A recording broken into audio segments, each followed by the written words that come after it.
वो तो कहते हैं 1500 ईयर्स पहले महाभारत लिखी गई। तो मैं इमेजिन करता हूँ कोई फ्राइडे इवनिंग में हाथ साथ में स्कॉच और वाइन लेके घूमते बैठे होंगे और बोलते कहाँ रख देते कि आप एक बात भूल गए कि युधिष्ठिर ने अहिंसा का सिद्धांत अशोक से सीखा था। पिछले 200-300 वर्षों में हमको बताया गया कि आपका जो भी जितने भी ट्रेडिशंस है, पौराणिक ट्रेडिशंस है या आपके परंपराएं, सब कुछ असत्य है। हम आपको क्रोनोलॉजी क्या कैसे बनाया जाता है वो सिखाएंगे। ये ब्रिटिशर्स के बाद जो Indian council of historical research जहाँ से स्टार्ट होता है, वो इस प्रिजम्पशन पे आता है कि हमारी परंपराएं सब असत्य है, क्योंकि हमको न कालक्रम का कोई ज्ञान है, न इतिहास को लिखने का कोई हमारे पास कला। क्या होता है कि जैसे ही कृतयुग का अंत होने वाला होता है, जब सूर्य सिद्धांत लिखा जाता है, तो अब हमारे पास ये है कि हमें बड़ा युग लेना है, क्योंकि 365 डेज एग्जैक्टली नहीं होते। 365 डेज 6 आवर्स कुछ मिनट सेकंड्स होते हैं। अब कुछ घंटे मिनट्स एंड सेकंड्स को आप कैसे रिकॉन्साइल करेंगे कैलेंडर में, क्योंकि आपको इंटीजर वैल्यू चाहिए। एक दिन अधिक हो सकता है, एक दिन आप क्षय कर सकते हैं। ये नहीं हो सकता कि कुछ घंटे आप कैलेंडर में इनकॉर्पोरेट नहीं कर सकते। महाभारत में ही युग के 5-6 अलग अलग व्याख्या आती है। पहले मुझे 7 मिले कि जो मेरे 5561 के अगेंस्ट जाते हैं। बाद में मैं उसके ऊपर और अध्ययन किया तो 7 में से 4 निकल गए, वो महाभारत के 5561 बीसी के लिए आते। लेकिन 3 ऐसे अभी भी है, आज भी है, कि जो महाभारत के 5561 को सपोर्ट नहीं करते। 5000 बीसी से बाद महाभारत हो ही नहीं सकता। तो फिर इससे उसके आधार पर आप है ना पूरी परंपरा के फिर या तो क्रोनोलॉजी पूरी बनानी पड़ेगी। 3162 लेके आज गुप्त वंश तक क्या एक भी परंपरा हो, कोई भी ट्रेडिशनल एविडेंस कहीं पर भी सपोर्ट नहीं करता। अतीत को जानने के लिए परंपरा का महत्व बहुत ज्यादा होता है। मेरा परदादा कैसा था, मेरा दादा ही बताएगा। मैं बैठ के साइंटिफिकली स्पेकुलेट करने से मैं परदादा का चरित्र चित्रण नहीं कर सकता। अभी जो सब उपलब्ध महाभारत या रामायण रिसर्चर्स है डेटिंग वाले, या जो पहले होके गए लास्ट 400 इयर्स में, मैं ये अभी भी कह रहा हूँ कि उसमें किसी के पास भी उनके सिद्धांत की व्याख्या ही नहीं है।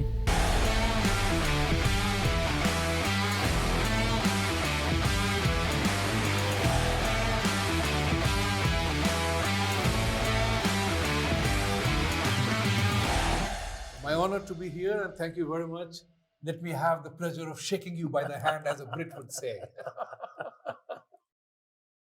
नमस्ते, आप सभी का स्वागत है आज के इस ओपन माइक लेक्चर में। और जैसा कि आप देख रहे हैं कि मेरे आजू बाजू दोनों तरफ दो धुरंधर बैठे, और आप लोगों का जो काल गणना पर और कैलेंडर पर इतना काम है कि यदि मैं यहाँ वर्णन करने बैठूँ तो 1 घंटा तो मैं ही ले लूँगा। लेकिन मैं ऐसा नहीं करने वाला हूँ। मैं दोनों धुरंधरों को आपस में ही बात करने दूंगा। नीलेश ओक जी को आप जानते हैं, इन्होंने कई पुस्तकें लिख रखी हैं जिसमें इन्होंने महाभारत की कालगणना, रामायण की कालगणना, भीष्म निर्वाण इत्यादि। और वेदवीर जी यद्यपि ये मेरी तरह सिविल सर्वेंट है, लेकिन इन्होंने भी क्रोनोलॉजी पे, कालक्रम पे बहुत विशाल ग्रंथ लिखे हैं। जैसे कि अभी ये पुस्तकें, ये आप देख रहे हैं इतनी मोटी मोटी, ये 2 वॉल्यूम्स अभी निकलने वाले हैं। और ये है कि chronology and origins of Indo European chronology and origins of Indo European civilisations. और इसके पहले पूरा जो इंडियन क्रोनोलॉजी है उसके इनके 2 वॉल्यूम हैं, और आपके क्रिश्चियन कैलेंडर पर इनका वर्क है। तो क्रोनोलॉजी यानी जो कालक्रम जिसको हम बोलते हैं, वो कालक्रम में आपका अद्भुत योगदान है। लेकिन आपस में थोड़े मतभेद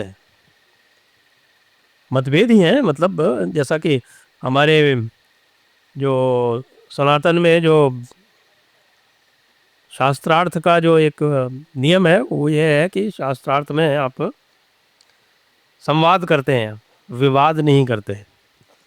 और संवाद के नियम है विषय, विस्मय, पूर्व पक्ष, सिद्धांत और संगति। तो हमारा उद्देश्य यही है कि हम किसी संगति पर पहुँचे।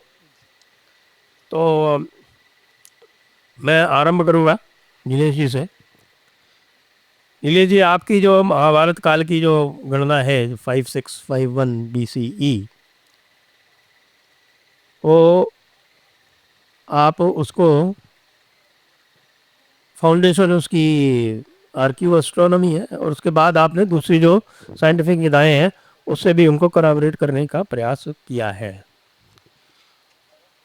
दूसरी तरफ वेदवीर जी जो है वो अपने कालक्रम को पुराणों से लेके चलते हैं, और फिर पुराणों से, जीनियोलॉजी से, और जो दूसरे शास्त्रों में जो है उससे ले जाके, और उसको लगभग 3100 62 3162 BCE के आसपास रखते हैं। तो ये जो आपके जो कालक्रम में, हालांकि एक बात बड़ी अच्छी है कि इस चक्कर में लोग जो वो 1500 BCE वाली या महाभारत का युद्ध शायद 1200 में करते थे, कब करते थे? 500 BC भी करते हैं 500 में वो बातें अब डिसअपियर हो गई। अब जो झगड़ा है वो 3100 और 5600 के बीच में है। ये तो पक्का हो गया कि फिर जो वो पुरानी जो कालक्रम में और आर्यन इन्वेजन थियरी वगैरह जो हुआ करती थी वो अपने आप ही समाप्त हो गई। और आपने देखा होगा कि इस वर्ष, बल्कि एक वर्ष पूर्व, भारत सरकार ने भी इसको मान लिया और आर्यन इन्वेजन थियरी को NCERT से फॉर्मली हटा दिया। और जो बुजुर्गवार थी उन्होंने तो बहुत पहले AIT को हटा के AMT कर दिया था। माइग्रेंट्स ले आए थे, ये नहीं बताया कि माइग्रेंट्स जो है वो आके कैसे दूसरे स्थान का सब कुछ परिवर्तन कर सकते हैं। संस्कृति भी परिवर्तन कर सकते हैं, भाषा भी परिवर्तन कर सकते हैं। ऐसा कोई भी अन्य उदाहरण कहीं मिलता नहीं। इम्पोजिशन मिलता है, माइग्रेंट्स का किया हुआ कहीं मिलता नहीं। तो अब मैं सीधे नीलेश जी के पास ही चलता हूँ। नीलेश जी, आपने और वेदवीर जी ने एक संवाद पहले किया हुआ है हाइपर क्वेस्ट के ऊपर, मैंने देखा था वो। तो जो वेदवीर जी का सिद्धांत है उसमें आप आपके सिद्धांत से क्या भिन्न पाते हैं? सबको नमस्कार। और अभी कितने लोगों ने वेदवीर जी का और मेरा हाइपर क्वेस्ट का जो एक प्रोग्राम है, बड़ा लंबा हुआ, लाइक 2 घंटा 40 मिनट ऐसा कुछ, कितने लोगों ने देखा है ऑडियंस में? ओके। तो हम ये हमारे साथ जो एक, हाँ, हमारे साथ जो मर्यादित समय है उसमें हम थोड़ा आगे लेके जाते हैं। वेदवीर जी दोनों हम आगे लेके जाएंगे। वेदवीर जी के बारे में तो मैं उनका जो सिद्धांत है उसमें बोलूँगा ही कि क्या फ़र्क क्या है, डिफरेंस क्या है। लेकिन उसके पहले मैं और एक कहना चाहता हूँ कि वो ये हमारे दोनों के बारे में नहीं है, हमें सबको समझना है। जो शत्रु बोध की हम जो बात कर रहे हैं ना, उसके बारे में देखो। सिंपल ध्यान में रहने के लिए 500 BC, आपको 5 नंबर ध्यान रखना है। 500 BC, 5000 BP, BP यानी कि बिफोर प्रेजेंट, यानी कि अबाउट 3000 BC कि जहाँ वेदवीर जी का उन्होंने जो निकाला, जो क्लेम है महाभारत के लिए, और बहुत सारे लोगों ने, एक 50-60 लोग उधर ही है, 3000 BC प्लस माइनस 100 ईयर्स। और मैं जो कहने वाला हूँ, मीन्स मेरा जो महाभारत का संशोधन से मैंने कहा है कि महाभारत कब हुई, उसका जो समय था 5561 BC। सिंप्लिसिटी के लिए हम रखेंगे 5000 BC। तो 500 BC, 5000 BP बिफोर प्रेजेंट यानी कि 3000 BC, और 5000 BC। ये जो 500 BC के चक्कर है ना, ये सब एकेडेमिया का महाभारत और रामायण के बारे में के चक्कर है। वो कहते हैं, पहले तो वह कहते हैं कि उसका जो कंपोजिशन हुआ उसका सब लिखा गया वो 500 BC और 400 BC के सी के बीच में लिखा गया। और उसको हम पूछेंगे कि भाई उसके लिए साक्ष्य क्या है, प्रमाण क्या है, तो कोई प्रमाण है ही नहीं उनके पास। लेकिन वो तो प्रोफेसर है, वो एकेडमी में है, हम तो दोनों भी एकेडमी में नहीं है, दोनों नहीं है। और बहुत सारे जो अच्छा काम करते हो कोई एकेडमी में नहीं है, क्योंकि एकेडमी में गए तो काम नहीं कर सकोगे, समझ गए? जो 500 BC जिसको कहते हैं ना, उसको एकेडमिक वर्ल्ड में उसको एटिक बोलते हैं, कि बाहर का पर्सन, आउटसाइडर हमारे शास्त्रों में देख रहा है, हमारे इतिहास पे देख रहा है और अपना एक गेस कर रहा है। जैसे कि प्रोफेसर हॉपकिंस ऑफ हार्वर्ड अभी नहीं है, वो ऐसा मैं इमेजिन करता हूँ कि उन्होंने 400 CE कैसा निकाला। वो तो कहते हैं 1500 ईयर्स पहले महाभारत लिखी गई। तो मैं इमेजिन करता हूँ कोई फ्राइडे विंग में हाथ साथ में स्कॉच और वाइन लेके घूमते बैठे होंगे और वो कहाँ रख देते आप एक बात भूल गए, कि युधिष्ठिर ने अहिंसा का सिद्धांत अशोक से सीखा था। तो उसको एटिक बोलते हैं। और फिर अभी जैसे जो 5000 बीपी की बात चलती है ना, अभी वेदवीर जी आप बताएंगे कि उन्होंने कैसा निकाला, बट मोस्टली क्या होता है जो 5000 बीपी यानी कि 3000 बीसी के जो सब जो डेट्स आपको मिलते हैं महाभारत के, उसके पीछे वो लोग कहे या न कहे, लेकिन जो फाउंडेशन रहता है कि कलयुग का प्रारंभ हुआ तभी महाभारत हुआ, और थोड़ा आगे पीछे एडजस्टमेंट हो जाता है, उसके कारण वेदव्यास जी का 3162 है, कोई लोग उसका 3138 BC, 3137 BC, 3143 BC, 3102 BC, 3067 BC, ऐसे 50-60 लोग वहाँ हैं। ये जो व्यू है कि कलयुग के साथ महाभारत हुआ, अभी वैसा महाभारत में भी लिखा है, लेकिन ये जो व्यू है उसको हम एमिक व्यू करके एक्सेप्ट करते हैं। भाई ये हमारे लोगों का पहले से परंपरा से आया हुआ है तो उसको एक्सेप्ट करना चाहिए ना। ये दोनों के साथ प्रॉब्लम क्या है, मैं तो यह भी कहता हूँ कि एमिक भी नहीं और एटिक भी नहीं, हमें उससे आगे जाना है। आगे जाना मीन्स कोई पुराना नया करने की बात नहीं है उसमें, क्योंकि अभी जैसे सुबह जी ने सुना होगा भाऊ तोरसेकर जी ने क्या कहा कि अक्वायर्ड नॉलेज यही धर्म है करके समझना नहीं चाहिए, अक्वायर्ड नॉलेज यही सत्य है करके समझना नहीं चाहिए। तो अभी मेरा लास्ट ये आंसर समरी कि मैंने जब प्रारंभ किया महाभारत कब हुआ ऐसा करके, तो मेरा कोई I didn't have any pre conceived notions इतना तक कि महाभारत हुआ कि नहीं, लेकिन लोग तो उसकी भी फाइट करते हैं, महाभारत तो मिथोलॉजी है करके। मैं बोला ठीक है, मुझे ऐसा संशोधन करना है कि मुझे फाइंड आउट करना है मेरे लिए और किसी के लिए नहीं, मेरे मन की शांति के लिए। तो मैंने महाभारत का प्रारंभ किया, तो महाभारत में मुझे 300 के आसपास के खगोल शास्त्रीय संदर्भ मिलते हैं। वो जैसे कि आप जिक्सॉ पजल सॉल्व करते हैं, क्रॉसवर्ड पजल सॉल्व करते हैं, शब्द कोड़ा बोलते हैं मराठी में क्रॉसवर्ड पजल, और आप तो कितने लोग क्रॉसवर्ड पजल सॉल्व करते हैं, उनको पता है कि उस दिन का जो न्यूज़पेपर में क्रॉसवर्ड पजल आया है उसका एक ही उत्तर है और कोई उत्तर नहीं है। और आपको महाभारत में, सिर्फ महाभारत नहीं, रामायण में भी यही मिलेगा। ये मेरा गेस नहीं है कि एक क्रॉसवर्ड पजल है। वैशंपायनी कहते हैं, जो व्यास के शिष्य है, ग्रंथम ग्रंथि तदा चक्रे मुनिर्गूढ़म कुतूहलात्, ये पूरे कुतूहल से भरा हुआ, गूढ़ गोष्ठी से भरा हुआ, और डेलिबरेटली नोट्स रहते हैं ना, जैसे क्रॉसवर्ड में रहते, ऐसा नोट्स से भरा हुआ ये ग्रंथ है। ये 300 खगोल शास्त्रीय संदर्भ लेके आप उसको जिक्सॉ पजल क्रॉसवर्ड जैसा सॉल्व करेंगे, जिसमें आपको विज्ञान बुद्धि चाहिए, तर्कशास्त्र चाहिए, तंत्र युक्ति चाहिए, इम्पेरिसिज्म, इम्पेरिकल मीनिंग यानी कि टेस्ट, रीटेस्ट, रिप्रोड्यूसिबिलिटी, रिपीटेबिलिटी, जो मैं कह रहा हूँ आप करोगे तो आपको भी वही आंसर आना चाहिए। ऐसा करेंगे तो उसका एक ही उत्तर आता है, वो आता है 5561 BC, 5561। सिंप्लिसिटी के लिए मोर देन 7500 ईयर्स अगो। आपको कोई स्पेसिफिक चाहिए तो 5561 प्लस 2025 फास्ट कैलकुलेट कर सकते हैं, 7586 years ago. So that's what it is. Vedveer ji को मैं कहूँगा आप आपका मेथड बता सकते हैं, या if you want to ask. जी वेदवीर जी। जी Sanjay ji and Nilesh ji, I think बहुत दिनों के बाद मिल रहे हैं हम। विशेष रूप से जब हम पास्ट का रिकंस्ट्रक्ट करते हैं तो क्या हम ट्रेडिशन को असत्य मानकर रिकंस्ट्रक्ट करें या एक पक्ष मानकर करें? क्योंकि पिछले 200-300 वर्षों में हमको बताया गया कि आपका जो भी जितने भी ट्रेडिशंस है, पौराणिक ट्रेडिशंस है या आपके परंपराएं, सब कुछ असत्य है। हम आपको क्रोनोलॉजी क्या कैसे बनाया जाता है वो सिखाएंगे। ये ब्रिटिशर्स के बाद जो इंडियन हिस्टोरिकल रिसर्च, जो Indian council of historical research जहाँ से स्टार्ट होता है, वो इस प्रिजम्पशन पे आता है कि हमारे परंपराएं सब असत्य है, क्योंकि हमको ना कालक्रम का कोई ज्ञान है, ना इतिहास को लिखने का कोई हमारे पास कला है। लेकिन अगर हम वेदों से लेकर के महाभारत और पोस्ट महाभारत के जितने भी संस्कृत के टेक्स्ट पढ़ेंगे तो एक बात सत्य है, हमें कुछ और आता ना हो, हमें एस्ट्रोनॉमी बहुत अच्छी आती थी। वैदिक युग से हम कैलेंडर का प्रयोग कर रहे थे, लूनी सोलर कैलेंडर का, वो भी त्रयोदश मास का भी उल्लेख है यजुर्वेद में। तो जब हम देखते हैं तो एक बहुत ही उन्नत लूनी सोलर कैलेंडर का प्रयोग हो रहा था।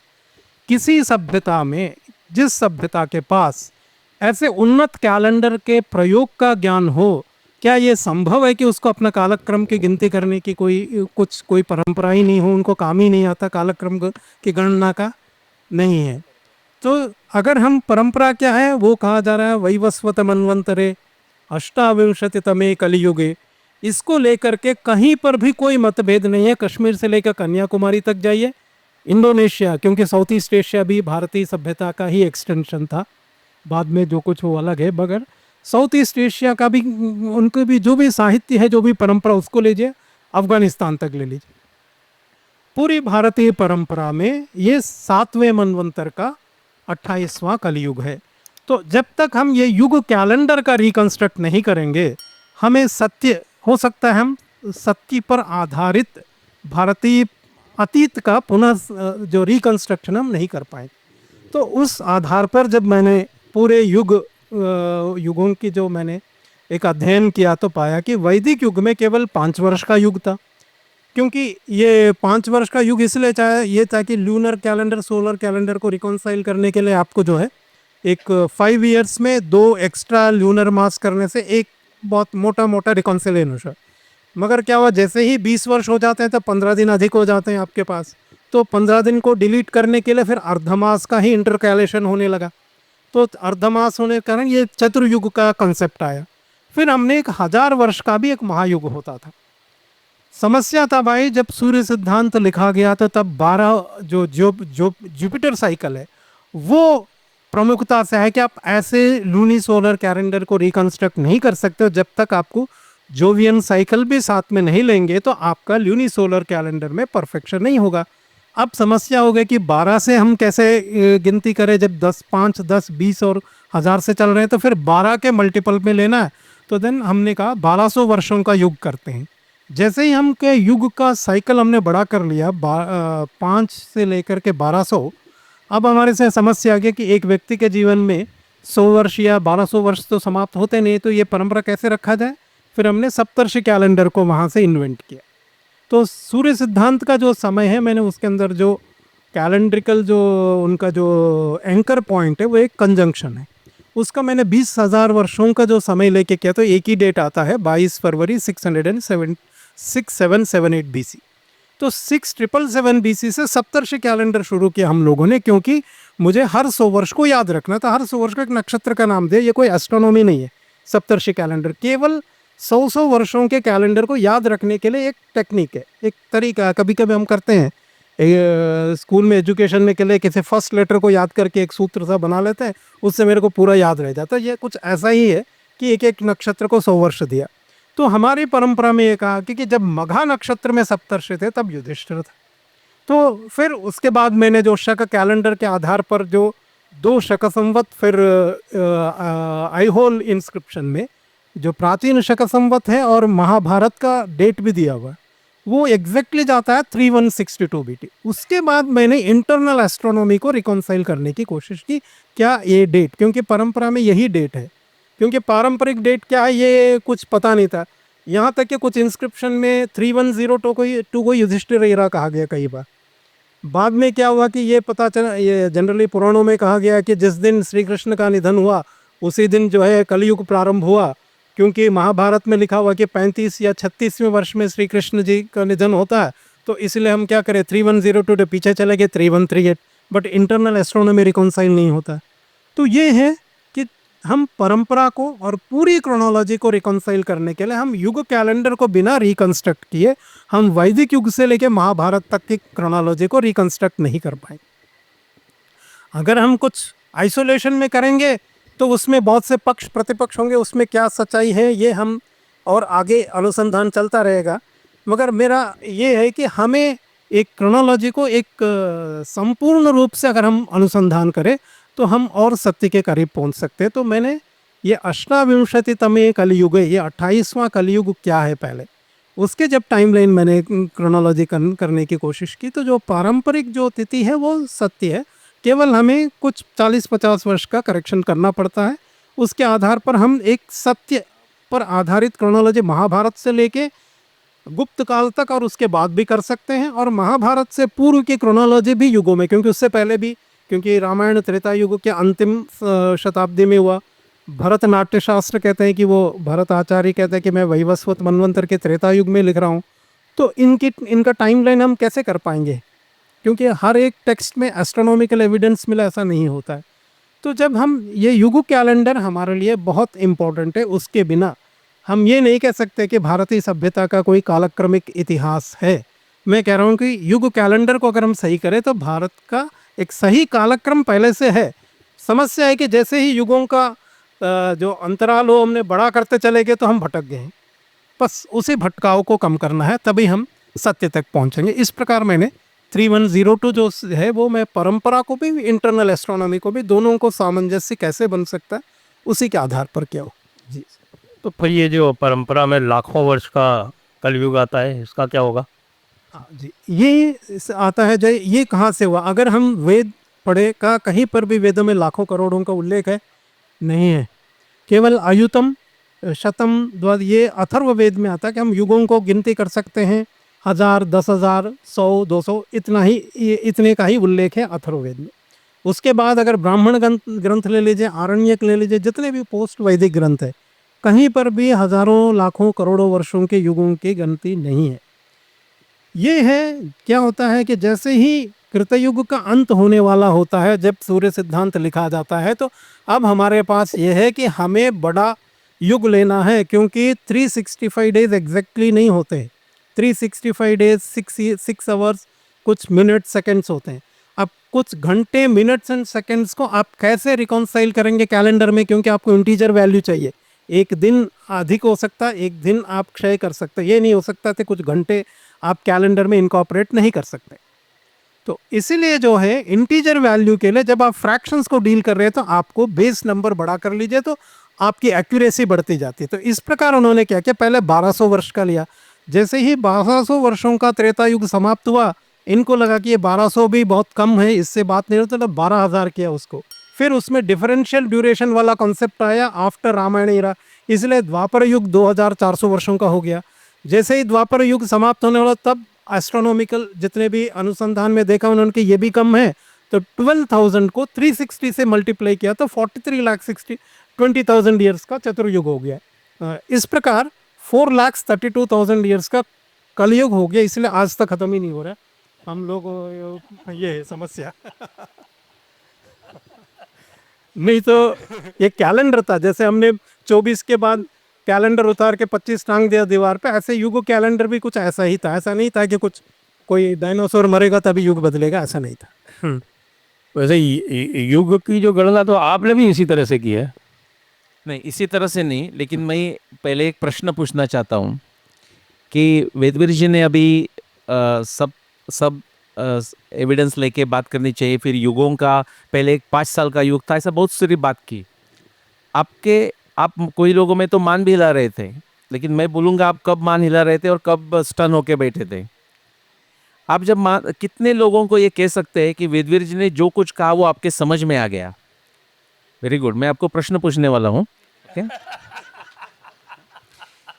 एनोलॉजी करके, हमारे पास समय मर्यादित है करके, मैं उनका क्रिटिसिज्म करके कहूँगा कि समझ लो उन्होंने कहा 1200 साल का भी युग था, एक 5 साल का भी युग है, फिर एक लंबा 432,000, 864,000 वाला भी युग है। वो सब बात सही है।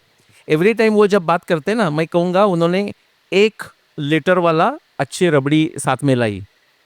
दूसरे जब 5 साल का भी युग था तो और 1 किलोग्राम की रबड़ी लाई। लेकिन वो जब आपको सामने दे रहे हैं ना, और उन्होंने कहा कि पहले जो युग था वो 5 साल का था, बाद में वो 1200 साल का हो गया, फिर मिलियन ईयर हो गया, फिर उसको नीचे लाया।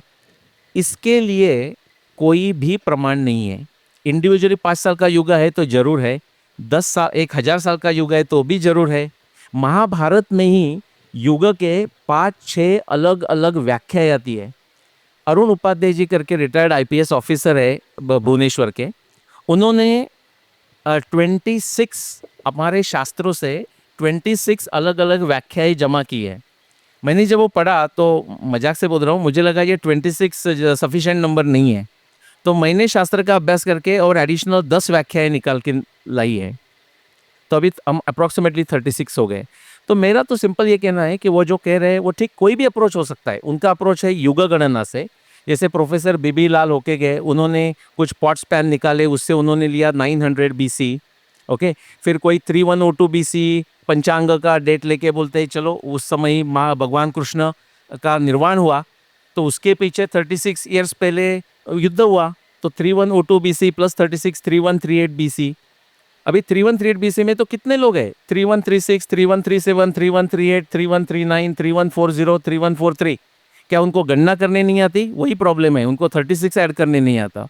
बॉटम लाइन इज दिस, दो प्रॉब्लम सिर्फ वेदव्यास जी के साथ नहीं, मैं तो कहूँगा कि पूरे सब महाभारत रिसर्चर्स को आप साथ में लाइए, उनको ये प्रश्न पूछिए कि आपके जो सिद्धांत है, जो जिसको हम हाइपोथेसिस कहते हैं या प्रमेय है, वो प्रमेय क्या है।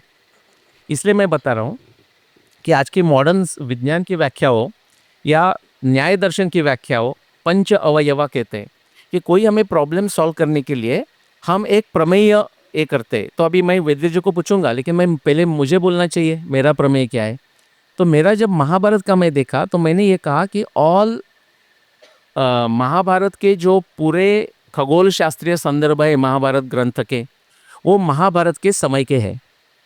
इसका अर्थ ये है कि वो उसका जब मैं अभ्यास करूँगा, विज्ञान पद्धति से एम्पिरिकल करूँगा, तो मुझे वो एक पॉइंट करके एक डेट के तरफ लेके जाना चाहिए। अभी ऐसा एक्चुअली नहीं होता। 300 रेफरेंसेस भी जो है उसमें कोई ऐसे निकलते हैं। इनफैक्ट पहले मुझे 7 मिले कि जो मेरे 5561 के अगेंस्ट जाते हैं। बाद में मैं उसके ऊपर और अध्ययन किया तो 7 में से 4 निकल गए, वो महाभारत के 5561 BC के लिए आते। लेकिन 3 ऐसे अभी भी है, आज भी है, कि जो महाभारत के 5561 को सपोर्ट नहीं करते। लेकिन जैसे आप टेनिस के मैच देखते हैं, बेस्ट ऑफ 5 में 6-1 6-0 6-3, तो आपको समझ में आता है कि विनर कौन है। सिमिलरली ये इसलिए पॉसिबल है बिकॉज मेरा थियरी है all astronomy descriptions of Mahabharata are descriptions of Mahabharata time. ये जब मैंने कहा तो मुझे महाभारत पढ़ते हुए सब एस्ट्रोनॉमी डिस्क्रिप्शन लेने पड़ेंगे। ऐसा नहीं कि pick and choose cherry picking नहीं कर सकता। फिर उसमें से कौन से मेरे साइड में जाते हैं, कौन से मेरे अगेंस्ट जाते हैं, ऐसा जो स्कोर आता है वो 300 प्लस -3 वो आज का स्कोर है। ये पॉसिबल है because there is a clear definition कि मेरी थियरी क्या है, मेरा सिद्धांत क्या है, मेरा हाइपोथेसिस क्या है। मैं सिर्फ वेदव्यास जी का ही नहीं, लेकिन मैं ये कहूँगा कि पूरे जो महाभारत रिसर्चर्स हैं ना, अभी जो उपलब्ध है, तो कितने होंगे, 20-25 लोग होंगे, समझ लो 2 डज़न होंगे। और जो लास्ट 400 ईयर्स में 17th सेंचुरी से नीलकंठ चतुर्वेदी जी का काम शुरू हुआ, तब से लेंगे तो अबाउट 130-140 लोग हैं। मैं ये असर्ट करना चाहता हूँ कि नीलेश ओक छोड़ के और किसी के पास भी थियरी का स्टेटमेंट नहीं है। बाकी लोग तो आज नहीं है हमारे पास, तो हम वेदव्यास जी को पूछेंगे कि उनकी जो थियरी है, युग की थियरी हो या उसका या एपिग्राफ्स वगैरह, उसका थियरी का स्टेटमेंट क्या है। जी, ये डायरेक्ट क्वेश्चन आ गया आपके पास। अभी जी संजय जी, काम हो गया। हाँ हाँ। मेरा काम हो गया। तो जब भी हम क्योंकि हम एक ही टेक्स्ट ना पढ़ के संस्कृत साहित्य के सारे ग्रंथों को आपको उठाना है, फिर आपको उसका एक रिलेटिव क्रोनोलॉजी बनाना है। रिलेटिव कैसे बनाएंगे? लिंग्विस्टिक स्टडीज़ के सबसे पहले वैदिक संस्कृत के टेक्स्ट होंगे, उसके बाद पोस्ट वैदिक संस्कृत के, उसके बाद लौकिक संस्कृत में। क्योंकि आज भी जैसे हिंदी में मोहम्मद जायसी का लिखा हुआ जिस हिंदी में लिखते थे वो है, उसके बाद हमारे पास रामचरितमानस वाला हिंदी है, उसके बाद आजकल की हिंदी। ऐसा हो नहीं सकता कि आज पद्मावत जिस हिंदी में लिखे गए को आज मैं लिखना स्टार्ट करूं उसमें। क्यों? क्योंकि वो भाषा का रूपांतरण होते होते इस तरह से विकसित हुआ। उसी तरीके से वैदिक संस्कृत, उस समय संस्कृत ग्रामर जिस लेवल तक एडवांस्ड हुआ था वहाँ तक था। उसके बाद ये भी प्रोग्रामिंग लैंग्वेजेस में ये होता है, क्योंकि संस्कृत जो है एक प्रोग्राम लैंग्वेज है। ऐसे ही नेचुरली दूसरे लैंग्वेजेस के साथ ही एक नेचुरल लैंग्वेजेस से इसको परिष्कृत किया गया था, इसलिए इसको संस्कृत कहा जाता। तो वैदिक संस्कृत एक लेवल तक ग्रामर डेवलप होता, उसके बाद पोस्ट वैदिक संस्कृत, उसके बाद लौकिक संस्कृत। जब आप ये क्रोनोलॉजिकल ऑर्डर बनाइए फिर स्टडी करिए उसमें, तो पूरे आप सारे ब्राह्मण आरण्यकों में 5 वर्ष के युग का ही प्रयोग है। वेदों में भी अगर आप देखेंगे और ब्राह्मणों में पूरी तरह उसमें हमें बहुत सारे मिलते हैं, स्पेशली संहिता ग्रंथों में। कलियुग चतुर्युग का उल्लेख है तैत्तिरीय संहिता में भी। उसके बाद आप अगर ये कौथु संहिता का भी, उसके बाद कौशितकी ब्राह्मण में भी, और बहुत सारे। और अगर आप अर्लीस्ट कैलेंडर देखेंगे जैमिनीय ब्राह्मण में फाल्गुन शुक्लादि है, उसके बाद माघ शुक्लादि कैलेंडर है। पहले फाल्गुन शुक्लादि है जब ऋग्वेदिक समय में जब ये लिखा जाता, उसके बाद हमारे पास ये एक वो भी है, सबसे पहले अश्विनी नक्षत्र, फिर उसके बाद आपके पास आता है ये जो ऑटमनल इक्विनॉक्सेस का जो आप अगर वो बनाएंगे क्रोनोलॉजी, स्पेशली जब नक्षत्रों का लिस्ट बनाया गया, मृगशिरा आदि है, उसके बाद रोहिणी आदि है, उसके बाद कृत्तिका आदि है। सारे जितने भी वैदिक टेक्स्ट ब्राह्मण और आरण्यक में ना कृत्तिका नक्षत्र, अथर्ववेद का नक्षत्र सूक्त भी कृत्तिका नक्षत्र से स्टार्ट होता है। तो ये एक हजार वर्ष का डिफरेंस को बता रहे। वो क्या वर्नल इक्विनॉक्स था, विंटर सोल्स्टिस था, क्या था, ये क्रोनोलॉजी। तो इसके लिए हमें एक शीट एंकर चाहिए था, क्योंकि डेटेड टेक्स्ट क्या है, सूर्य सिद्धांत है। कहा गया है कि 28वें कृतयुग के अंत में लिख रहे हैं मयासुर ने ये ग्रंथ लिखा। वो कह रहे हैं कि कंजंक्शन, तो हम उस कंजंक्शन के बेसिस पर मयासुर का डेट निकाल सकते हैं, तब हमें एक त्रेता युग का आरंभ मिलेगा। तो इस तरीके से एक क्रोनोलॉजिकल हम ऑर्डर मैंने बनाया उसके बेसिस पर, क्योंकि इसको शीट एंकर मानते। तो ये सभी जो इंटरनल एस्ट्रोनॉमी है उसके बेसिस पर एक युग क्रोनोलॉजी कैसे बनती है, हम कैसे एक्सप्लेन कर सकते हैं कि ये 28वां कलयुग का है। तो इस प्रकार मुझे पूरे ग्रंथों में देवाह वै सहस्र संवत्सराय दिदीक्षिते, 1000 वर्षों की परंपरा। अभी भी केरल में जो परशुराम के और वो जो कोच्चि का इरा है, मैं भूल रहा हूँ उसका इरा का, कोल्लम, कोल्लम, वो हजार वर्षों में उनका साइकिल है। तो ये 1000 वर्ष का साइकिल वैदिक युग का साइकिल था। तो ये 6 जो मनवंतर थे 6000 वर्षों का साइकिल। उसके साथ 7वां जब भी स्टार्ट हो गया तो 28 में हम युग बड़ा करते चले गए, तो फिर वो आज तक जो है हमारे पास लाखों करोड़ों वर्षों में वो परिणत हो गया। तो जब इस तरीके से आप युग को, क्रोनोलॉजी को, और रिलेटिव क्रोनोलॉजी आपको बनानी पड़ेगी संस्कृत टेक्स्ट का। केवल लौकिक संस्कृत में क्या क्या युग को लेके कन्फ्यूजन से वो है, क्योंकि हर आदमी फिर देव संवत्सर ये जब लाखों करोड़ों वर्षों हो गए तो हर आदमी अपने ढंग से करते रहा। लेकिन मयासुर तक जो थी वहाँ तक अविच्छिन्न परंपरा थी। उसके बाद 12 वर्ष वाला जो जुपिटर साइकिल है, उसके बाद हम 12,000 को 360 मल्टीप्लाई करके 43,20,000 हुआ।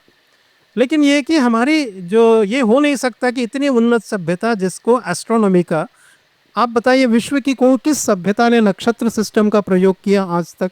केवल भारत को छोड़ के किसी ने। ये नक्षत्रों की सिस्टम ऐसे पूर्णिमा से पूर्णिमा, अमावस्या से अमावस्या, ये तो हर एक सभ्यता में है, ल्यूनर कैलेंडर है। नक्षत्र सिस्टम वो है जिसको बेसिक ट्रिग्नोमेट्री का नॉलेज हो, वही कर सकता है पूरे। तो ये बेसिक ट्रिग्नोमेट्री वैदिक युग में ही प्रारंभ हो गया था, जो 360 डिग्री वाला, क्योंकि 365 दिन होते हैं तो उसको राउंड ऑफ करके 360 कर लिया गया था। तो और यही जो है दीर्घतमा सूक्त में 360 का भी और 720 का भी, जो हाफ डिग्रीज की भी उन्होंने बात की है दीर्घतमा सूक्त में। तो बेसिक ट्रिग्नोमेट्री था नक्षत्र सिस्टम, क्योंकि अथर्ववेद के नक्षत्र सूक्त में नक्षत्रों का 28 नक्षत्रों का वर्णन है उसमें। तो इस प्रकार हमें सूर्य सिद्धांत चूंकि डेटेड टेक्स्ट है, उसका अगर हम डेट कर लेते हैं इसके बेसिस पर, तब हम युग कैलेंडर को रिलेटिव क्रोनोलॉजी बना करके लैंग्वेज के बेसिस पर, और उसके अंदर जो इंटरनल एस्ट्रोनॉमी, उसे मैं ये नहीं कर रहा हूँ कि किसी को डिस्कार्ड करना है, सब लेना। सारी समस्या महाभारत को लेके, क्योंकि नीलेश जी वो आते हैं क्योंकि अरुंधति वशिष्ठ वाला, क्योंकि अब उसके इंटरप्रिटेशन बहुत सारे हैं। तो मैं ये कहता हूँ कि पहले उन ऑब्जर्वेशंस को लीजिए जिस पर इंटरप्रिटेशन अलग अलग नहीं हो सकते, जिसका कुछ भी कर लीजिए एक ही होगा। जैसे ये कहा गया कि जब पांडव वनवास के लिए निकले उस दिन सोलर इक्लिप्स हुआ, तो 13 वर्ष तक वनवास रहा। 13 वर्ष से जैसे ही आगे 6 महीने तक नेगोशिएशन चला, युद्ध स्टार्ट हो गया। तो फिर महाभारत युद्ध से पहले कहा जाता है 2 सोलर इक्लिप्स या ल्यूनर इक्लिप्स, चंद्र सूर्य उभौ ग्रस्तो, चंद्र और lunar Eclipse followed by solar Eclipse. फिर उसके बाद 35वें वर्ष में, महाभारत युद्ध के बाद 35वें एक और सोलर इक्लिप्स। ये जो पैटर्न है 0 year plus 13 year and minus 35 year, ये वाला पैटर्न मैंने केवल यही 3 इक्लिप्स का अगर पैटर्न लिया 3200 टू 1000 BC में, केवल एक ही डेट आता है 3162 BC। कुछ लोग कहते हैं नहीं 14.5 ईयर ले लेते हैं, 14.5 साल कहते हैं, 13 साल और 1.5 साल तक वो कोई वेट नहीं कर रहा था। जो रामायण महाभारत में जो कहानी है, क्योंकि जब कुंती से कृष्ण मिलते हैं तो कुंती कहते कि मैं 13 वर्षों से मैंने अपने बच्चों को नहीं देखा। तो स्पष्ट रूप से 14 वर्ष नहीं हुए थे वनवास से लेकर के महाभारत युद्ध होने तक। 13 वर्ष 8 महीने या 6 8 9 महीने मैक्सिमम 10 महीने हो सकते हैं, इससे ज़्यादा। आपका जो स्टेटमेंट है, can we take your statement that your date for Mahabharata war is 3162 BCE? हाँ वही है, क्योंकि ये जो मैं कह एक एक टेस्ट करते, इक्लिप्स टेस्ट, फिर उसके बाद प्लानिटरी पोजीशंस का टेस्ट, और कुछ ऐसे श्लोक है जिसका इंटरप्रिटेशन के बेसिस पर अगर कोई कहे कि यही प्राइमरी एविडेंस है तो वो मुश्किल है। जैसे अरुंधति वशिष्ठ वाला, उसकी जो व्याख्या है वो कैसे किया जाए, क्योंकि जो 4000 5000 सालों तक एक ही दिख रहा है तो वो अपशकुन हो कैसे सकता है, शकुन या अपशकुन हो कैसे सकता है। फर्स्ट ये। सेकंड ये भी हो सकता है कि उदय के समय सबसे पहले अरुंधति नजर आ रहा, उसके बाद वशिष्ठ, ऐसी स्थितियां कई बार हुई है। क्या ये वाला सिचुएशन था, क्या था उसको जो कहा जा रहा है। तो ये जो है इसी को बेसिस को इसी को मान करके कि 5000 BC से बाद महाभारत हो ही नहीं सकता, तो फिर इससे उसके आधार पर आप है ना पूरी परंपरा के फिर या तो क्रोनोलॉजी पूरी बनानी पड़ेगी। 3162 लेके आज गुप्त वंश तक क्या एक भी परंपरा हो, कोई भी ट्रेडिशनल एविडेंस कहीं पर भी सपोर्ट नहीं करता उस तरह के इंटरप्रिटेशंस को। इसलिए जो है हमें उन पर निर्भर करना चाहिए, जो सबसे पहले जिसको लेकर के कहीं पर भी कैसे भी इंटरप्रिटेशन करें उसका एक ही मीनिंग आता है। जैसे मैंने कहा ये जैसे सूर्य ग्रहण हुआ तो उसका आप क्या इंटरप्रिटेशन है वो वही होगा चाहे कोई भी करे। तो सबसे पहले हम उन श्लोकों को लीजिए स्पेशली एस्ट्रोनॉमी पे जिस पर इंटरप्रिटेशनल डिफरेंसेस नहीं है, वो दोनों में साम्य है, तो सबसे पहले उनको रखिए। तो हमें एक स्टैंडर्ड लाना पड़ेगा। क्या हो रहा है कि आर्की एस्ट्रोनॉमिकल रिसर्च में कोई डिसिप्लिन या कोई एक स्टैंडर्ड ना होने की वजह से एक पक्ष कोई एक को प्रमाण मान करके बाकी को गौण मान करके रिसर्च, इसलिए बहुत सारे मतभेद सामने आ रहे। तो अगर एक multi disciplinary study as well as internal astronomical evidence दोनों का सामंजस्य होता है तो that's a best way to. और अगर ट्रेडिशन सत्य साबित होता है तो इससे अधिक अच्छा क्या हो सकता है भारत, क्योंकि अतीत को जानने के लिए परंपरा का महत्व तो बहुत ज़्यादा होता है। मेरा परदादा कैसा था मेरा दादा ही बताएगा, मैं बैठ के साइंटिफिकली स्पेकुलेट करने से मैं परदादा का चरित्र चित्रण नहीं कर सकता। एक तो क्लियर स्टेटमेंट आ गया आपके सामने, दूसरा नहीं एक minute, let me summarize as I understand. हो सकता है आपकी अंडरस्टैंडिंग भी डिफरेंट हो। तो एक तो clear statement of date Vedveer जी की तरफ से आया। दूसरी बात जो ये कह रहे हैं और वो ये कह रहे हैं कि साहब की जो हमारी जो परंपरा है मयासुर के समय से वो कंसिस्टेंट है, देयर इज नो इनकंसिस्टेंसी, और उस कंसिस्टेंट इंटरप्रिटेशन के बेसिस पे इन्होंने ये डेट दी है। जी नमस्कार। वेदवीर जी को मैंने प्रश्न पूछा कि उनका जो हाइपोथेसिस है, जो प्रमेय है, उसका स्टेटमेंट क्या है। वो कंपैरिजन के लिए मैं ये कह दूं कि मेरे जो महाभारत का मैंने डेट निकाला या रामायण के लिए भी वही है, सिर्फ महाभारत या रामायण रिप्लेस कर दो। महाभारत के लिए all astronomy descriptions of Mahabharata are descriptions of Mahabharata times. Ramayana के संदर्भ में all astronomy descriptions of Ramayana are descriptions of Ramayana times. मैंने उनको पूछा उनकी थियरी क्या है, तो उन्होंने फिर लिंग्विस्टिक्स के साथ शुरू किया कि ऋग्वेद पहले होगा फिर ये होगा। उसमें कोई हमारे मतभेद ही नहीं है, ऋग्वेद पहले होगा वो सब मानते हैं। लेकिन जब उन्होंने उसका उत्तर देना, मैंने ये कहा सिर्फ वेदवीर जी नहीं, अभी जो सब उपलब्ध महाभारत या रामायण रिसर्चर्स है डेटिंग वाले या जो पहले होके गए लास्ट 400 ईयर्स में, मैं ये अभी भी कह रहा हूँ कि उसमें किसी के पास भी उनके सिद्धांत की व्याख्या ही नहीं है। ये भी मैं कह दूँ, उन्होंने कहा नहीं तो उन्होंने क्या किया, पेपर में जब हमें प्रश्न आता है, आपको सबको अनुभव होगा, प्रश्न पूछा गया लेकिन आपने वो क्या सिलेबस ऑप्शन में डाला था, तो फिर हम क्या करते हैं, जो कुछ पता है वो लिख देते हैं। ये अभी भी मैं उनको सेकंड चांस दे सकता हूँ कि क्या ऐसा वो स्टेटमेंट कह सकते हैं कि जैसा all astronomy descriptions are descriptions of Mahabharata the times, all astronomy descriptions of Ramayana are descriptions of Ramayana times. ये सिर्फ वेदवीर जी की बात नहीं कर रहा हूँ, किसी के पास भी ऐसी दूसरी व्याख्या नहीं है। ये भी मैं कह दूँ, जिस समय द मोमेंट दे से द व्याख्या, मैं उनको दिखा दूंगा कि why their date is wrong. हाँ, जो मैंने भी कहा, apart from tradition and the external evidences, मैं कह रहा हूँ इंटरनल एविडेंसेस भी 100% मेरे डेट को मैच करते हैं, एक्सेप्ट ये जिस तरीके से अरुंधति वशिष्ठ वाला श्लोक का जो व्याख्या करते हैं, उस व्याख्या का साथ मेरा सामंजस्य नहीं बैठ। तो व्याख्या पर आधारित कोई एस्ट्रोनॉमिकल ऑब्जर्वेशन बनता है तो वो सेकेंडरी एविडेंस होता है, वो प्राइमरी एविडेंस नहीं हो सकता है, ये मैंने कहा। यही बात रामायण की भी मैं बात कर रहा हूँ। रामायण में भी जितने भी उल्लेख उपलब्ध है वो पारंपरिक, अगर त्रेता युग का कैलेंडर हम निर्माण करते हैं तो उसमें वर्णन हो जाता है। केवल एक श्लोक को लेके मतभेद है रामायण में भी, जैसे ये ब्रह्मराशिर विशुद्धश्च शुद्धश्च परमर्शयः आर्चिष्मन्तः प्रकाशन्ते ध्रुवं सर्वे प्रदक्षिणम। तो मैंने कई बार पूछा था कि जैसे ब्रह्म राशि ही, संस्कृत जिसको भी आती हो, ब्रह्म राशि ही प्रथमा विभक्ति, विशुद्ध प्रथमा विभक्ति, लेकिन अगर आप लास्ट में आइए ध्रुवम सर्वे, ध्रुवम द्वितीय विभक्ति, एक वचन है, तो मुझे बहुत कम लोग समझ पा रहे होंगे। मैं ये कह रहा हूँ कि ब्रह्म राशि ही प्रथमा विभक्ति है, ध्रुवम द्वितीय विभक्ति है, दोनों में विशेषण विशेष संबंध असंभव है। अगर मैं ये कहूँ कि रामः विद्यालयं गच्छति या रामा गोस टू स्कूल, अगर इस वाक्य का कोई ये अर्थ करे कि स्कूल का नाम राम है, तो ये इनवैलिड ट्रांसलेशन है। सेम थिंग मैंने कहा कि ध्रुव ब्रह्म राशि है, ये ट्रांसलेशन, ये इनवैलिड ट्रांसलेशन, क्योंकि दोनों वो द्वितीय विभक्ति है प्रथमा, तो ब्रह्म राशि भी ध्रुव के चारों तरफ प्रदक्षिणा कर रहा है एक।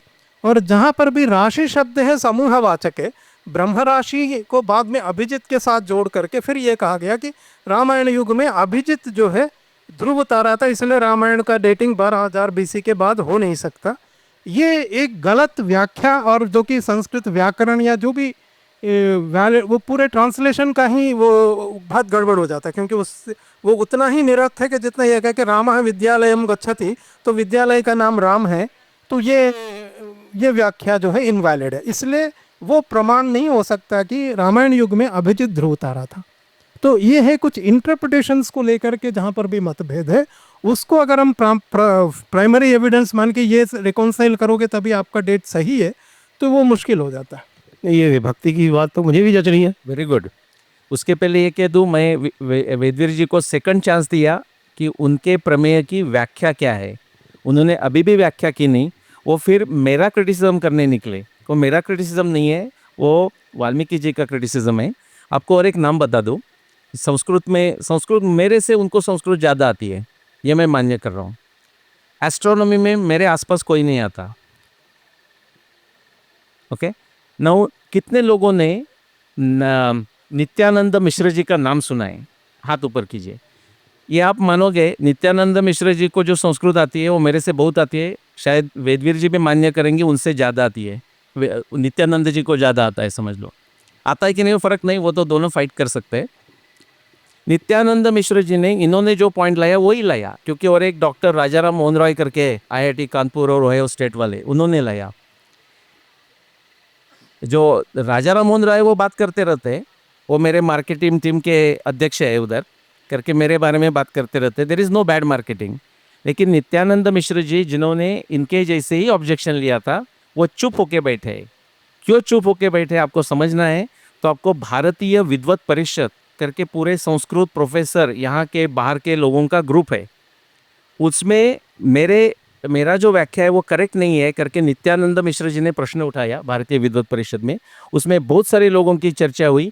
एमिक स्कॉलर्स ने भी अपना वक्तव्य दिया, एथिक्स स्कॉलर्स ने भी अपना वक्तव्य दिया, और नित्यानंद मिश्र जी अभी चुप होके बैठे हैं। वो क्यों आप समझेंगे तो आपको पता चल जाएगा, बिकॉज मैं उसका आंसर दे सकता हूँ, ब्रह्म राशि क्या है करके बोल सकता हूँ, लेकिन आपको कितना समझ में आ रहा है? वो उन्होंने बोला ब्रह्म राशि, मैं आपको बताता हूँ। जो नहीं, नित्यानंद जी तो कहते हैं कि विद्वत परिषद ने आपकी बात को गलत माना है, एक उनका स्टेटमेंट है, रिटन नहीं, रिटन नहीं, वो मेरे से बहस करना ही उन्होंने छोड़ दिया। उन्होंने ये कहा था कि उन्होंने मेरे बारे में बहुत सारे ब्लॉग लिखे, और उन्होंने कहा नीलेश जी मुझे रिस्पांस देंगे तो मुझे अच्छा लगेगा, लेकिन मुझे ये विश्वास है नीलेश ओक मुझे कभी रिस्पांस नहीं देंगे। मैंने उनको एक रिस्पांस दिया, वो महाभारत का उन्होंने एक जो श्लोक किया था, संस्कृत का एस्ट्रोनॉमी का श्लोक था, उन्होंने कहा कि ये श्लोक महाभारत ग्रंथ में है, एस्ट्रोनॉमी है, उसका अर्थ बहुत कुछ क्लियर है, लेकिन नीलेश जी ने उसका महाभारत डेटिंग के करते हुए उपयोग नहीं किया है। उसका आप जरूर देखिए यूट्यूब में, दूध का दूध पानी का पानी, ऐसा मैंने उसको टाइटल दिया है। मैंने उनको कहा कि ये रेफरेंस एस्ट्रोनॉमी है, ये महाभारत में है, उसका अर्थ बहुत सरल है, लेकिन कोई भी महाभारत डेटिंग करने वाला रिसर्चर ने ये श्लोक का उपयोग करना नहीं चाहिए।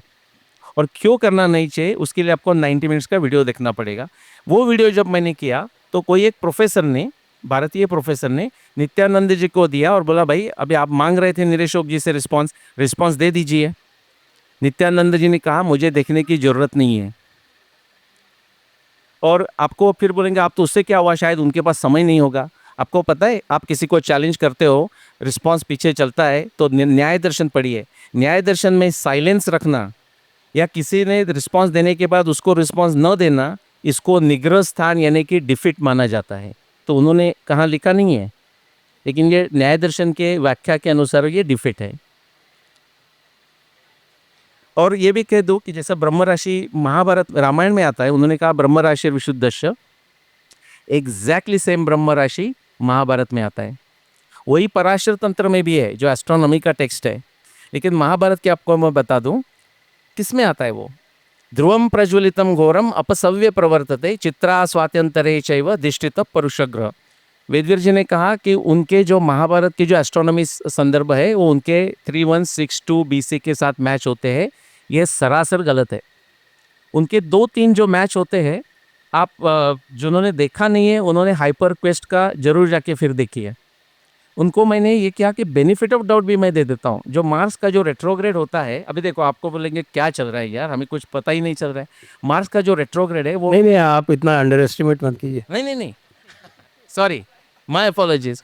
वो जो रेफरेंस आता है ध्रुवम प्रज्वलितम घोरम, जो समझ नहीं आ रहा है वो ठीक है, लेकिन जो समझेगा वो ध्रुवम प्रज्वलितम घोरम अपसव्य प्रवर्तते चित्रा स्वात्यंतरे चैव दिष्टित परुषग्रह। चित्रा और स्वाति के बीच में वेदवीर जी के 3162 BC में मार्स रेट्रोग्रेड जाता है, वो चित्रा स्वाति में जाता नहीं, वो हस्ता और चित्रा के बीच में जाता है। No I said is a benefit of doubt, वो भी मैं दे सकता हूँ। फिर उनका एक वीनस का रेफरेंसेस है, उनका ये कह रहा हूँ क्योंकि दोनों का हमारा मैच होता है। ओके, शुक्रम प्रोष्ठपदे पूर्वे समारुह्य विशांपते उत्तरे तु परिक्रम्य सहित प्रत्युदीक्षिते। Beautifully it matches for 5561 BC, beautifully it matches for Vedveer ji. लेकिन 300 एडिशनल एस्ट्रोनॉमिस रेफरेंसेस पड़े हुए हैं। मैं ये कहता हूँ कि वो वेदवीर जी ने उसका कंसिडरेशन भी लिया नहीं है और उनके मैच भी नहीं होते। और एक बात कहता हूँ, उन्होंने कहा कि वो प्राइमरी एविडेंस वेदवीर जी ने प्रारंभ किया, वो भी प्राइमरी एविडेंस से नहीं किया। वो महाभारत को उन्होंने टच भी नहीं किया, रामायण को टच भी नहीं किया। वो पुराण से कहाँ से प्रारंभ करते, इधर उधर से करते, उसमें कोई रॉन्ग नहीं है, आप कहाँ से भी प्रारंभ कर सकते हैं। लेकिन आप महाभारत के बारे में बात कर रहे हैं तो कहाँ भी घूम के आओ, बीबी लाल हो या कोई भी हो, कहाँ से आर्कियोलॉजी ढूंढ के आओ, फाइनली आपका जब डेट आने के बाद 950 BC आ गया बेबी लाल का, तो प्रश्न ये उठता है कि क्या ये 950 महाभारत के डिस्क्रिप्शन के साथ मैच होता है? Answer is no. क्या 3162 BC महाभारत डिस्क्रिप्शंस के साथ मैच होता है? The answer is no.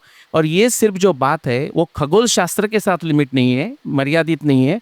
आप ओशनोग्राफी, कृष्ण की Dwarka 36 years after the Mahabharata war चली गई, वो सुनामी नहीं है। आप डिस्क्रिप्शन पढ़िए, पानी सडनली ऊपर हो गया और उधर ही रहा है, उसके बाद वो नीचे गया है। यू विल नॉट फाइंड, जैसे कि 3000 BC के आसपास की बात कर रहा हूँ, सिर्फ वेदवीर जी की नहीं, 40 लोग हैं उधर। You don't see even a flinch in the ocean.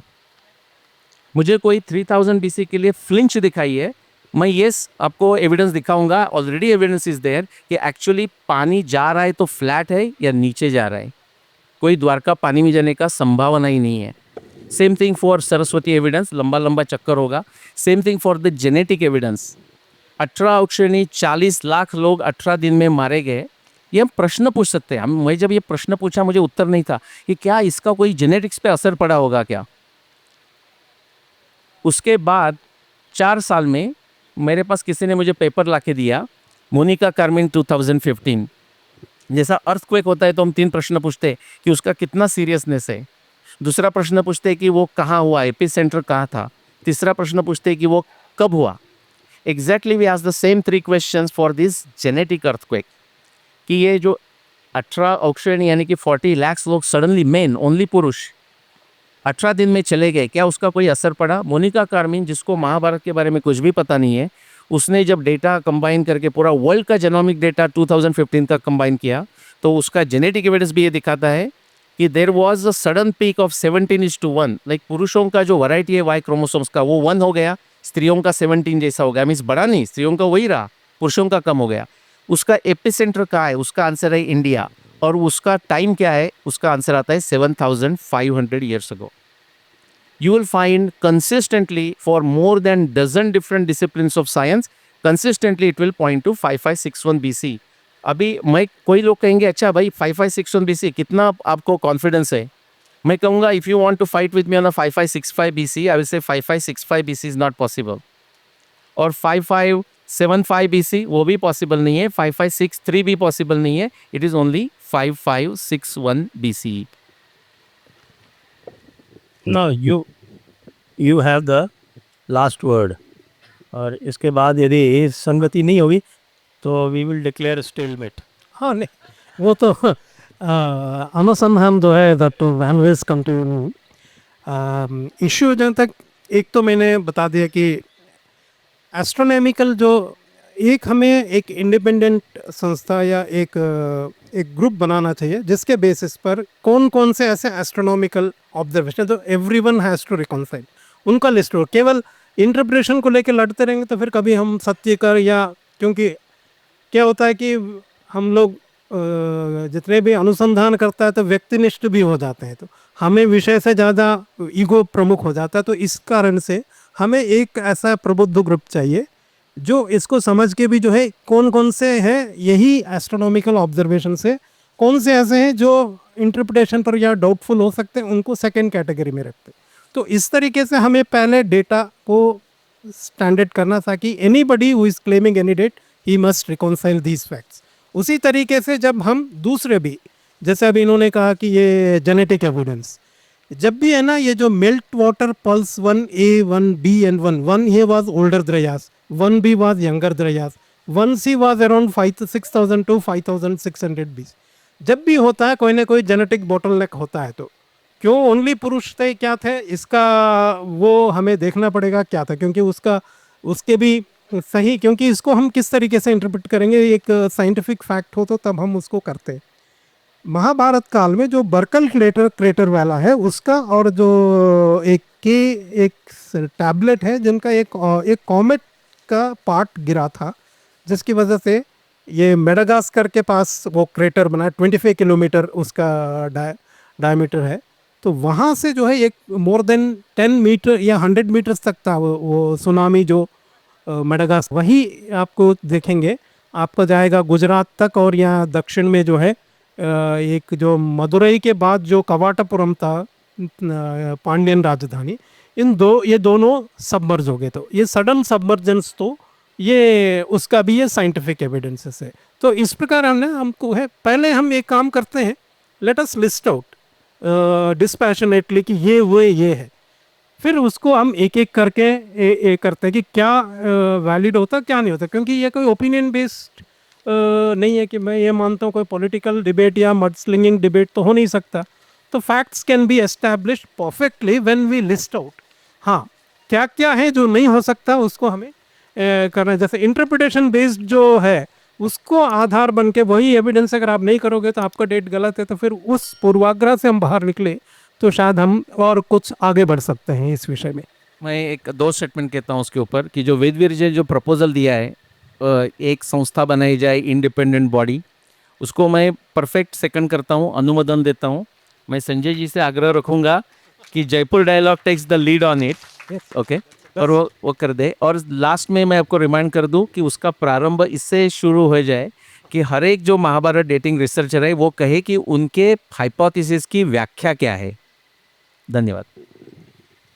मेरे पास 2 प्रश्न आए हैं, जैसे एक तो है कहते हैं कि गोपाल कृष्ण जी है सीकर से, ये नीलेश ओक जी से प्रश्न है इनका है स्पेसिफिक कि ब्रह्मा कुमारी यूनिवर्सिटीज़ की काल गणना में चारों युगों को 1250 × 4 = 5000 वर्षों में विभाजित किया है। यह समय भी वो कलयुग का आखिरी अंश संगम युग मानते हैं। क्या यह तार्किक है? वैसे मैं बताऊं आपको, एक किस्सा सुना देता हूँ। किस्सा, मेरी पहली पोस्टिंग हुई थी एसडीएम माउंट आबू। आप जानते हैं माउंट आबू में क्या है? ब्रह्मा कुमारी। तो मैंने उनसे छूटते ही सबसे पहले क्योंकि वो तुरंत मेरे ख्याल से पहले विजिटर मेरे ब्रह्मा कुमारीज वाले ही थे, मैंने उनको पूछा था कि भाई आप लोग तो कह रहे थे कि 1984 में दुनिया ख़त्म हो जाएगी, अब क्या हुआ? तो उसका उन्होंने मुझे कोई जवाब नहीं दिया। उन्होंने कहा नहीं नहीं नहीं नहीं, आप तो आइए हमारे विज़िट कीजिए, हमारा मेडिटेशन सेंटर वगैरह अच्छा बना रखा है उन्होंने। तो तार्किक गणना मुझे भी बता नहीं पाए, आपको पता हो तो बता दें। नहीं, मैं शॉर्ट में कहूँ कि जैसे अरुण उपाध्याय जी ने हमारे शास्त्रों में से, ये ब्रह्म कुमारी तो latest kid on the block है, लेकिन शास्त्रों से भी 26 डिफरेंट डेफिनेशंस निकाले। उसमें मैंने 10 की एडिशन की शास्त्रों से ही, ऐतरेय, अरण्यक वगैरह ऐसा करके। महाभारत में ही 6 डिफरेंट डेफिनेशन है, वो एक दूसरे के साथ अग्री नहीं करती। तो किसी को ऐड करना है 47th तो कर सकते हैं, उसमें कोई तर्क नहीं है। लेकिन everyone wants like a sometime me to ऐसा करके, तो उसमें आ जाती है, आप वो आराम से भूल जा सकते हैं। एक दूसरा प्रश्न है, ये इससे तो रिलेटेड नहीं है, लेकिन महाभारत से रिलेटेड है। Arjun married his cousin sister Subhadra. Muslims use this as their diffuse when they are questioned about the marriage with the sisters in their community। इसका वैसे छोटा सा उत्तर है, जो महाभारत में जो लिखा हुआ है ना वो डिस्क्रिप्शन है, और उनके यहाँ जो है वो प्रिस्क्रिप्शन है।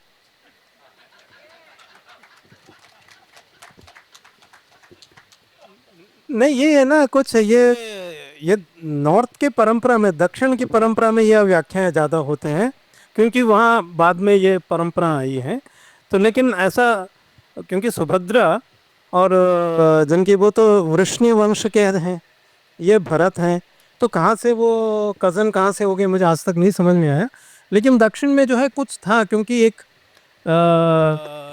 हो सकता है एक समय विशेष में उनके पास कोई और ऑप्शन ना हो, तो फिर इसको भी एक्सेप्ट कर लिया, तो ये बेस्ट हो गया। वो यूँ मानते हैं कि कुंती जो थी वो बायोलॉजिकली शूरसेन की पुत्री थी। शूरसेन भी तो वृष्णि वंश के ही है ना। हाँ, तो वो लेकिन वो कुंती भोज के यहाँ चली गई, तो अब इस पर कन्फ्यूजन है कि साहब सिस्टर रही कि नहीं रही। लेकिन मैं एक उसमें ऐड करूँ कि क्या होता है, कभी कभी ये तो होते हैं, जैसे आपने इन्होंने कहा कि आंध्र प्रदेश में मेरे जो आंध्र, कहाँ से Andhra, how many people from Andhra Pradesh और तमिलनाडु भी ऑलमोस्ट है ना। नहीं, ऑलमोस्ट यू विल हियर कि मेरे फ्रेंड्स बोलते हैं कि उनका व्हेन दे इधर कपल, तो बाद में बोलते हैं कि वी आर दैट फूफा और ऐसे है करके। तो ऑलमोस्ट इट्स लाइक प्राइज, उसके सोशल नॉर्म्स है, उसमें मैं इतना समय किया डिटेल में जाता नहीं। बट ऐसे भी हम कह सकते हैं, इसका जरूरी नहीं, उसमें पीछे जाएंगे आप ऋग्वेद में तो यम यमी का भी संवाद आता है। तो बेसिकली कभी कभी आपद धर्म, आपद समय में कोई अलग व्यवहार भी हो सकता है, लेकिन उसको उन्होंने जैसा कहा कि ये डिस्क्रिप्शन है, ये नॉर्म नहीं है। ओके, तो उन्होंने कहा कि इस्लाम में तो वो प्रिस्क्रिप्शन है, वो फर्क है। वो प्रिस्क्रिप्शन ही है, परवर्शन। तो अब इसी के साथ सभी महानुभाव जो मेरे समक्ष हैं उनको सबको बहुत बहुत धन्यवाद। वेदवीर जी को बहुत बहुत धन्यवाद। नीलेश जी को बहुत बहुत धन्यवाद। जय हिंद, जय भारत, वंदे मातरम। नमस्कार। नमस्कार।